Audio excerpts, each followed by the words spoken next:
ছিল শুধু নীরবতা, না ছিল মানুষ, না ছিল কোনো সভ্যতা, শুধু ছিল আল্লাহর সৃষ্টি, বিশাল আকাশ, নিঃশব্দ পৃথিবী। তারপর একটি সিদ্ধান্ত, একটি সৃষ্টি যা বদলে দেবে পুরো ইতিহাস। আল্লাহ সৃষ্টি করলেন প্রথম মানুষ, আদম আলাইসালাম। মাটি থেকে গড়া, কিন্তু সাধারণ কোনো সৃষ্টি নয়। তাকে দেওয়া হলো জ্ঞান, যে জ্ঞান ফেরেশতাদের কাছেও অজানা। একটি নতুন অধ্যায় শুরু হলো, মানব জাতির জন্ম। আল্লাহ আদেশ দিলেন ফেরেশতাদের, আদমকে সিজদা করো। সবাই সিজদা করল, কিন্তু একজন অস্বীকার করল। অহংকার তাকে অন্ধ করে দিল। সে বলল, আমি আগুন থেকে, আর সে মাটি থেকে।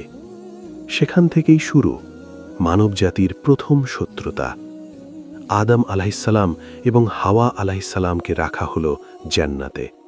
সেখানে ছিল শান্তি, সৌন্দর্য এবং কোনো কষ্ট ছিল না। শুধু একটি নিষেধাজ্ঞা, একটি গাছের কাছেও না যেতে। কিন্তু শয়তানের কুমন্ত্রণায় ঘটল সেই ভুল। একটি ছোট ভুল, কিন্তু তার প্রভাব ছিল বিশাল। আল্লাহর আদেশ অমান্য হল। তারপর পৃথিবীতে অবতরণ। এটাই ছিল মানবজাতির নতুন অধ্যায়, পরীক্ষার জীবন। কিন্তু এখানেই শেষ নয়। আদম আলাইহিসসালাম ভুল বুঝতে পারলেন, তিনি তওবা করলেন, ক্ষমা চাইলেন, আর আল্লাহ সবচেয়ে দয়ালু, তিনি ক্ষমা করলেন। এখানেই শেখানো হলো, মানুষ ভুল করবে, কিন্তু ফিরে আসাই আসল সাফল্য। এই গল্প শুধু অতীত নয়, এটা আমাদের সবার গল্প। ভুল, শিক্ষা এবং ফিরে আসার গল্প।